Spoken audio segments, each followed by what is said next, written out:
Hello, everyone. I'm Becca, dietitian by trade, mom 24/7, wife from the start, and when there's a few extra hours in the day, you might find me hitting the trails or on horseback. And I'm Kara, a therapist to women, a mom to a boy, an entrepreneur, mountain junkie, and a postpartum runner. And this is Fit for a Queen, a podcast that's devoted to the female athlete wanting to balance the teeter-totter of all the things we desire out of life as women: performance, health, intellect, and taking time for self, even if we only get 1 minute out of the day. We're so excited to be bringing you the queens in the athletic world who have done just that. Okay, ladies, take a seat at your thrones, grab your crowns, and welcome to Fit for a Queen. Queens, we have Megan E. Marshall here. She's a master's in education and is the business core administrator in the Smeal College of Business at Penn State University. She's also the co-founder of the F.L.Y Movement, which stands for Fuel, Love, and You. They seek to provide educational workshops to cultivate spaces for athletic teams to discuss body image, sport, and performance. The mission is to create transparency in the way you think and talk about body image and eating disorders in athletics. Marshall began her time at Penn State as a Division I student athlete on the track and field team. She's a Big Ten medalist in the distance medley relay, a Big Ten scorer in the 800 meters, and a member of the Penn State school record-setting distant medley team in 2007. Marshall's worked in academic advising since her return to the university in 2012. Along with advising undergraduate students, she's been a part of many wellness efforts on campus, such as the Body Project, a dissonance-based body acceptance intervention program, and Stand for Violence, mental health concerns, acts of bias, and risky drinking and drug use. She also has collaborated with multiple stakeholders across campus and presented at the DUS Advising Conference on Mental Health on college campuses. Megan, thanks for being on. We're so excited to talk with someone who kind of shares the same mission we do. So thank you. Yes.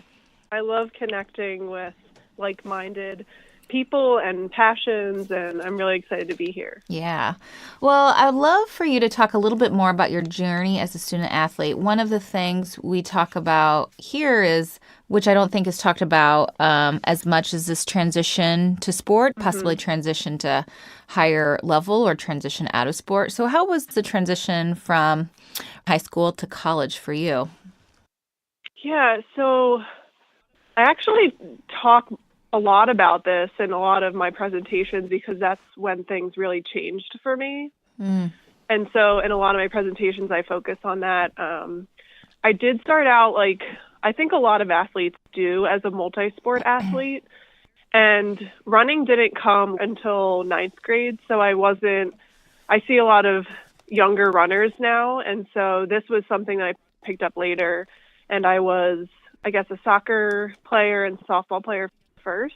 And so high school running was really where I found the joy in running. And I just happened to be good at it, or people told me I was. You were. I honestly think where I struggled was the transition to college and my lack of education. And so when I say lack of education, I just mean what kind of transition I'm going to go through, what are some of the issues that women runners face in college, body image, and some of those things. And so for me, it was the perfect storm that included the environment, pressure to be thinner or better or faster in comparison to others. And I think that just dealt me a bad hand. Transitioning into college is hard enough, but for me, going through an injury, and genetically I was predisposed to have some of these addictive traits. I just wasn't educated, and so it was really unfortunate that I was dealt a bad card at that time. I was going to ask you some of your, transition to the sport and struggling with an eating disorder. What were some of the experience you had around body image as a runner, messages you noticed with teammates and coaches? Was it something that you were kind of picking up on, or getting these messages around needing to be a certain size or weight or performance that impacted you, or was it other things that had an impact on developing that eating disorder relationship?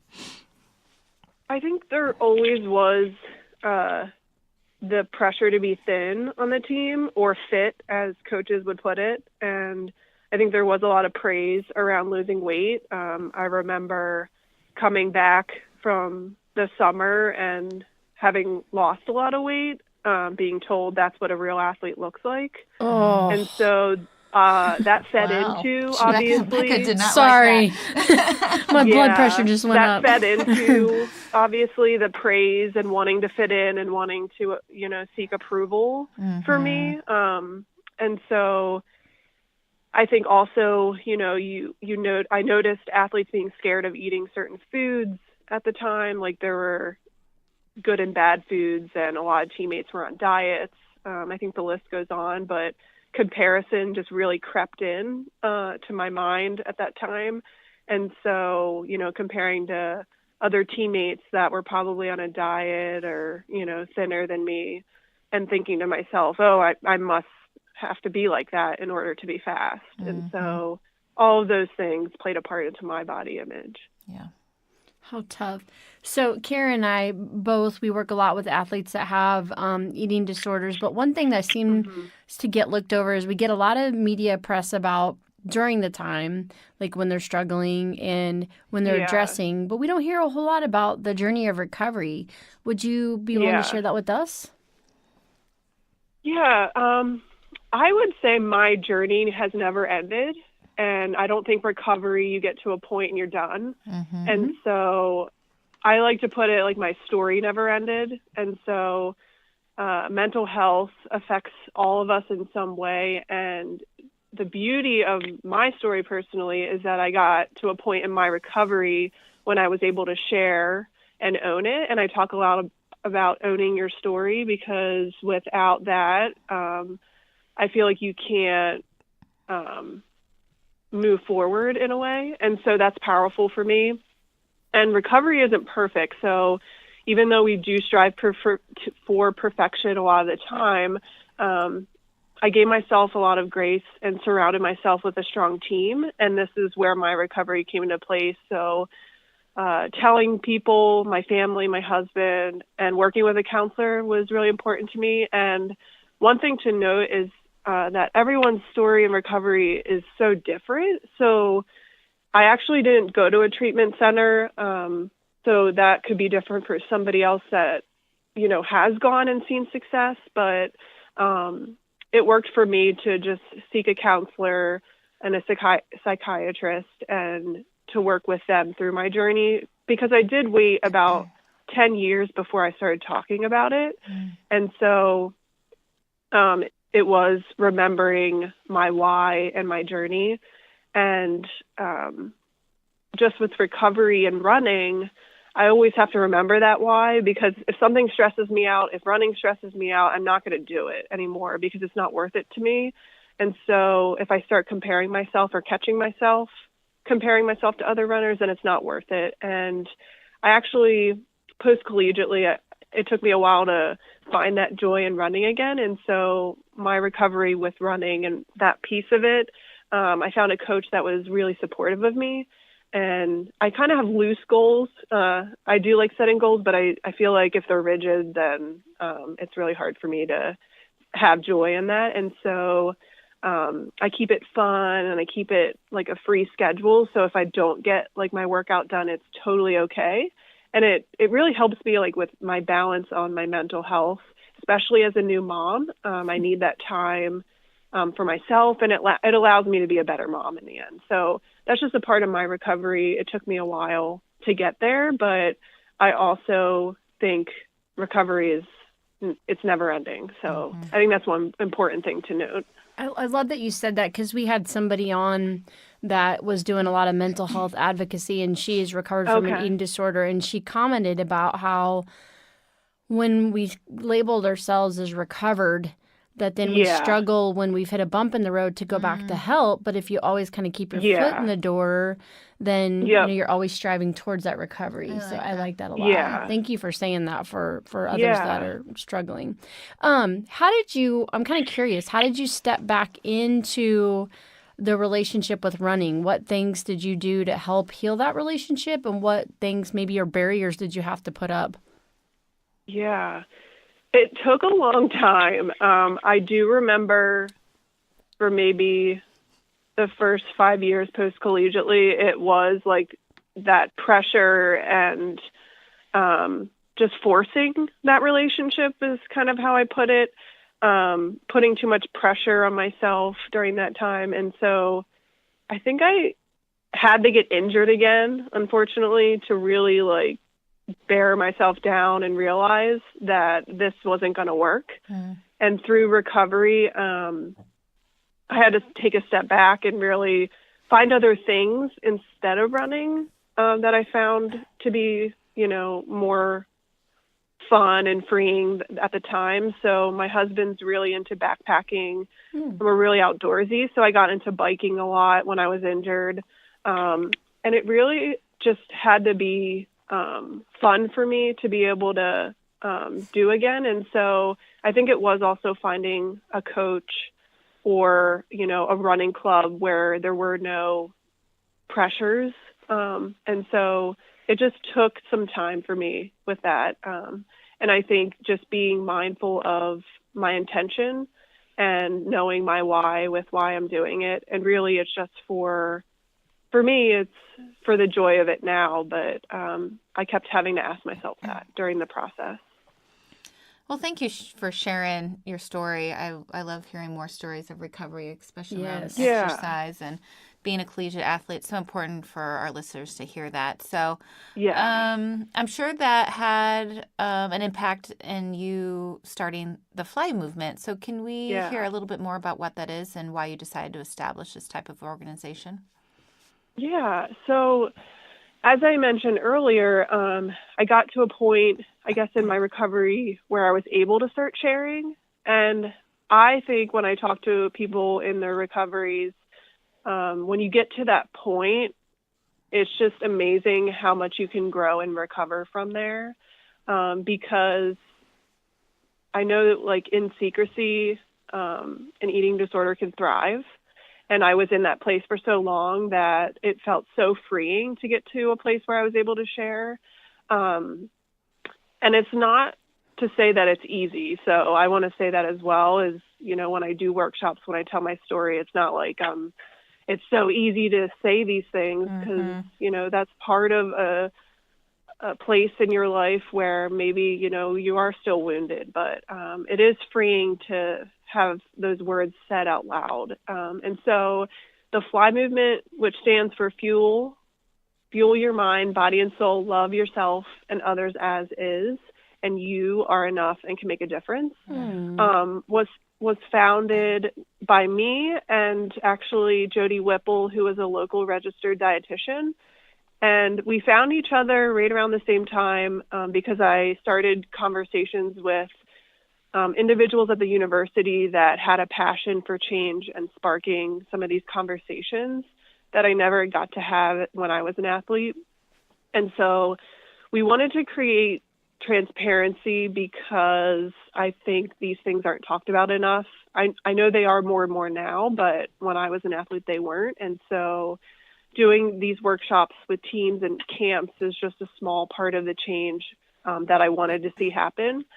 And actually now I've branched out on my own and I'm doing workshops individually.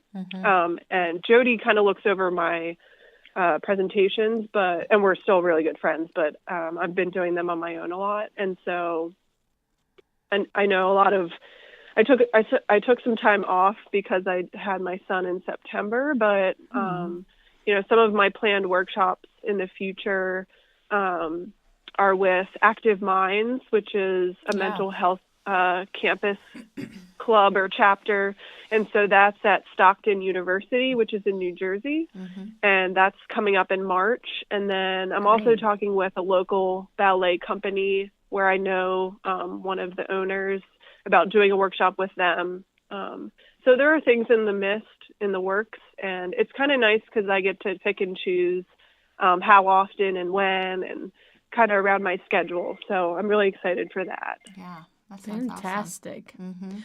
So it's become kind of this popular trend to have these letter to your younger self, but I would be curious. Yeah. What would be your biggest advice to young athletes that maybe you see yourself in them, right? Yeah.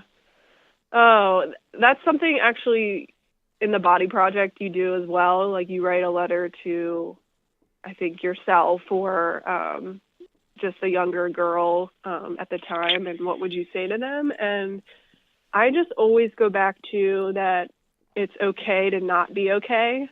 You know, we always think about being perfect or not showing emotion, or, you know, males and females as athletes, to be strong all the time. And I think it's important to find someone, no matter who they are, that you can confide in. I had to find that person to then open all the doors. And for me, it was my husband. And so I'm so thankful for that. And to just be honest with yourself and to understand that we are resilient and strong as humans and as females, as males, as athletes, and that you can recover from this. Because I think when you're in the thick of it, you don't see it happening. You don't see the end. You don't see the light. But I think it's just one step at a time, and you're going to move forward no matter what, even if you do take a step backward. Mm-hmm. So I think it's important to have a support system. And I would have told myself when I was younger to share with somebody that it's okay that you're struggling. So, thank you. Yeah, that's great advice. Well, I know you're busy, and a new mama. Is baby boy about 5 months old now? Is that pretty close? Yeah, 4.5, but yes, very close to 5. You're in the thick of things, girl. Yeah, I know. How's your relationship with running been now postpartum? I know you're only 4 months out, but I know that's a big change too, being a runner who has recently had a baby. I think through, and I did post about this at some point, that through pregnancy, I've learned so much about my body that I appreciate it so much. And I've completely surrendered the aspect of trying to look or feel a certain way with appreciating it. And so that also plays a part into running, because I think one thing that's not really talked about either with postpartum is depression and anxiety. Oh, yeah. And I actually have dealt a little bit with that. And so depression came knocking again. And like I said, recovery is never ending. And for me, running postpartum has become just more of a mental health thing. And I think with running, it's going to change. Your purpose is going to change with running, no matter what season of life you're in. Like, what is your purpose with running? And so for me, it's really just about balance. And I can do that with my son. I can go for a run with my husband now. Like yesterday, we had a snow day, so I went cross-country skiing with my husband. And it's just, taking that time, and self-care is so important. And I know, part of your mission is taking time for self. And I couldn't emphasize that enough, no matter what stage of life you're in, that taking care of yourself is so important. Yeah. Love it. Any other sort of advice for our listeners in living out the FIT philosophy, balancing performance, health, intellect, and taking time for self? Yeah, I think obviously the taking time for self piece is really important, because I feel like I can't have it all and I can't do it all. And even though we always strive for that, we always see people's highlight reel, it's not real. And so to function on all these other accounts, so balancing your performance, your health, and everything else, that goal to carve out time for yourself is really important. And so one thing I do encourage my followers and in workshops to do is to maybe take a social media break. And I did that in January specifically because I was going back to work, and I wanted to just focus my time on my family when I did have, time away from work. And I felt so refreshed coming back. And so that's just something I suggest, even if it's a day or, these hours of the day, to carve out time away from that. It's really refreshing when you come back. Awesome. Such great words of wisdom. Yeah. You're doing such amazing things out there. How can people connect to the F.L.Y Movement? I would say now that I'm back on social media, that's a good way to follow. And I also encourage, I do random blogging, and so that's a good way to follow up on some of the things we're doing, or request a workshop. I've done things via, I've recorded workshops and had different universities implement them on site. So I could do something online, or, I'm going to New Jersey and some of these other places. So that could be something as well, partnering with your school or organization. Great. That's great. Thank you. Well, Megan, thanks so much for being on. And again, what you're doing and continuing this mission out there of more awareness around eating disorder and athletics and all of that. So thank you. I hope you're getting some rest. And, yes. hope you have a good rest of the day. Good. All right. Thanks, Megan. You too. Thanks. Bye, Megan. Bye, Bye. Queens. Today's episode is brought to you by yours truly. I'm excited to announce the releasing of my book, Finding Your Sweet Spot in Sport, Avoiding Relative Energy Deficit in Sport, also known as RED-S, by optimizing your energy balance. Be sure to follow me on social media or go to my website, www.beccamccombel.com, to find out when the release date is set and when it'll be on Amazon. Bye, Queens. For additional information on today's topic and guests, follow us on Facebook, Twitter, and Instagram at Fit for a Queen. And Hashtag Fit for a Queen. And don't forget to rate us on iTunes. We can't wait for you to join us next time on Fit for a Queen. Bye, Queens.